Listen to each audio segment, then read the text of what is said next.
ஈரோடு அரசு பல்நோக்கு மருத்துவமனைக்கு பல்வேறு பிரச்சனைக்காக வரும் நோயாளிகளுக்கு உரிய சிகிச்சை அளிக்காமல் மருத்துவர் மற்றும் செயலீரல் அழைத்து அளிப்பதாக நோயாளிகளின் உறவினர்கள் குற்றம் சாட்டி உள்ளனர். ஈரோடு அரசு தலைமை மருத்துவமனை தேடி நாள்தோறும் பாலவாடி, பவானிசாகர், சத்தியமங்கலம், கோபிச்செட்டிப்பாளையம், பெருந்துறை, பவானி என மாவட்டம் முழுவதும் ஆயிரக்கணக்கான பொதுமக்கள் மேல் சிகிச்சைக்காக ஈரோடு அரசு தலைமை மருத்துவமனை தேடி நாட்கள் வந்து செல்கின்றனர்.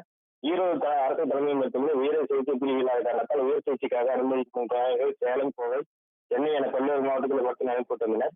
இந்த நிலையில் கடந்த ஆட்சிக்காலத்தில் பொதுமக்களின் கோரிக்கை ஏற்று அரசு பல்நோக்கு மருத்துவமனை கொண்டு நிதியொதுக்கீடு செய்யப்பட்டு பணிகள் தொடங்கப்பட்டன. இந்த அரசு பல்நோக்கு மருத்துவமனையில் நரம்பியல் நோய், இதய நோய், கண்ணீர் சிகிச்சை, புற்றுநோய், குழந்தை நோய் சிகிச்சை பிரிவு என உயர் சிகிச்சை அளிப்பதற்காக 2,32,2 ஆளுக்கு சதுரடியில் 8 தளங்கள் கொண்ட பல்நோக்கு மருத்துவம் 67.2 கட்டி முடிக்கப்பட்டு புதியதாக 124 பணியிடங்கள் அமைக்கப்பட்டு நீண்ட நிகழ்வு பிறகு கடந்த மார்ச் மாதம் தமிழக முறையாக திறந்து வைக்கப்பட்டது. பொதுமக்கள் மேம்பாடு கொண்டு வந்தனர்.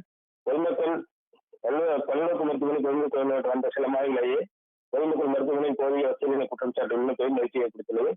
மருத்துவமனையில் புதியதாக 124 பணியிடம் கூறப்படும் நிலையில் மருத்துவமனை வளாகத்தில் ஒவ்வொருவரும் கூட்டி வைப்பது மருத்துவமனை சௌகரிய பணிகளை காட்டுகிறது. புதிய பணிகள் இல்லாமல் நோயாளி சிகிச்சை கூட மருத்துவமனை துப்புரவுத்துறை நியமிக்கப்படும்.